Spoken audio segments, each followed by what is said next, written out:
Are you recording? Yep. Oh, wait. Yeah, I think we can see the screen.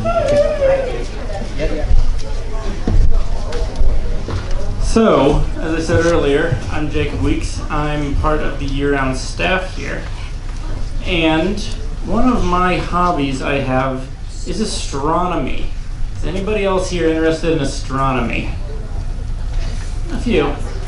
Stars. And also I enjoy history a little bit. So, history of astronomy is a random subject of mine I enjoy. Didn't think you'd get a short lesson on the history of astronomy when you came here, did you?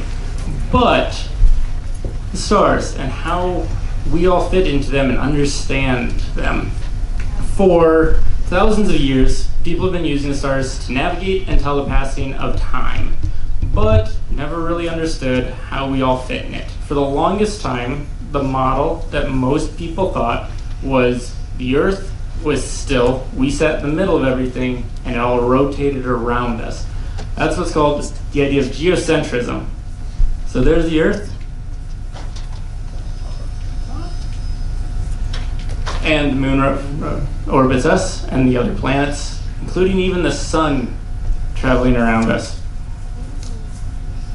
But the issue with that is things don't quite make sense when you put us at the center of everything, because there's a little issue of how the planets move. The stars travel in a circle altogether, but the planets will occasionally travel backwards through the sky.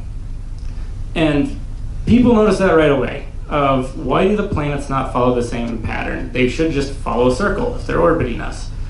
So for these thousands of years, they kept trying to explain why this occurred and came up with models trying to explain it and discussing why their model was right and everybody else's was wrong. And they got pretty complicated. That looks a little more complicated than our current model of the solar system you probably learned about in school, because they're trying to make sense of the solar system with the wrong object in the middle of it. But finally, in 1543, a Polish priest and astronomer by the name of Nicholas Copernicus published his life work on the solar system, of what it looks like. Also, 1543 was the year of his death. He waited until just before he died to publish his work because it was so radical, so different, he didn't know how people were going to respond. His radical idea? Heliocentrism. The sun being at the middle of the solar system. And something that we take for granted today was such a radical idea. Within 100 years of him publishing his works, it was justified and proven by Galileo discovering the moons around Jupiter, showing that things can orbit around other objects in space. They don't just orbit around Earth. And that opened the doorway to a whole slew of scientific discoveries, because suddenly astronomy made sense, because suddenly we were looking at the stars the correct way. Kepler observed a correlation between the distance between the sun and their orbits, enforcing gravity. Newton led to Newton's 3 laws of motion, and eventually Einstein's theories of relativity. A lot of the laws of physics we have today were helped in part by us realizing our correct spot in the solar system and that everything's centered around the sun, not us. And just like the solar system is all orbiting around the sun and it's the center of it, all of creation is centered around God. He is at the center of creation. And this is a verse you might have just heard. Psalm 24, 1 and 2. The earth is the Lord's and everything in it, the world and all who live in it. For he founded it on the seas and established it on the waters.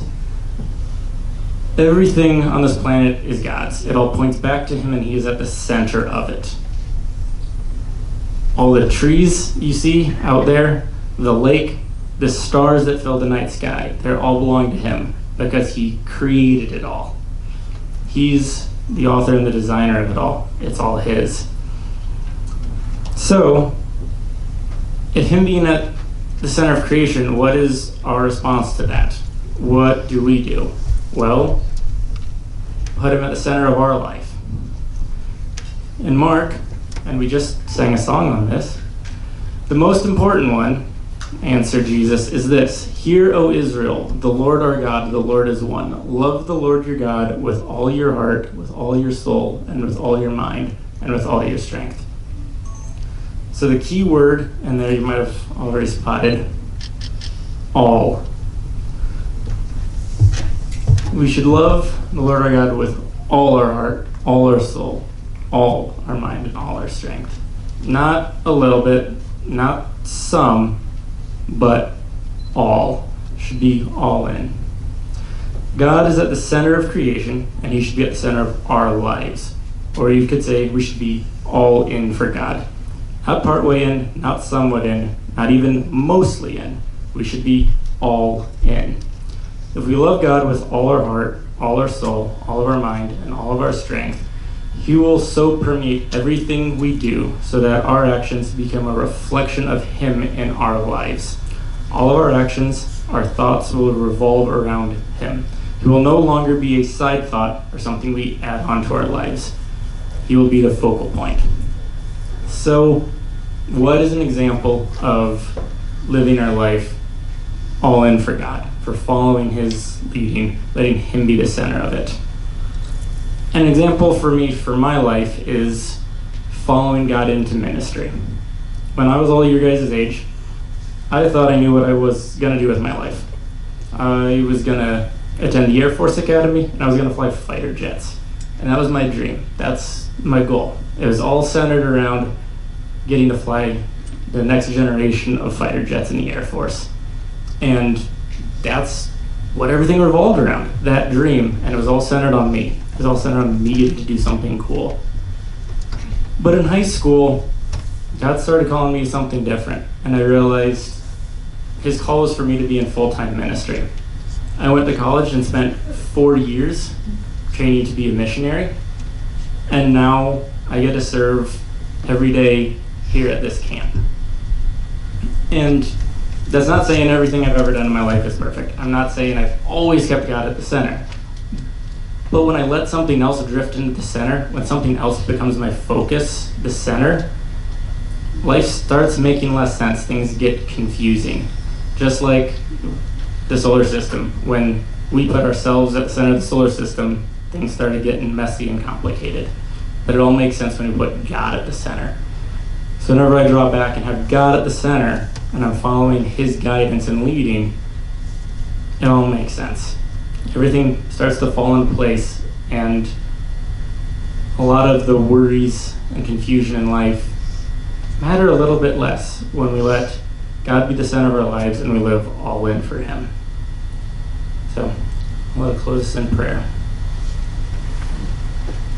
God, thanks for this chance this weekend to step aside from the daily life and focus on you, to put you at the center, to learn what it means and what it looks like to live all in for you and not be distracted by the world around us and its draw.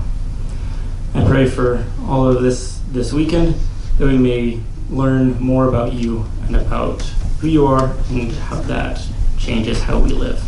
Amen.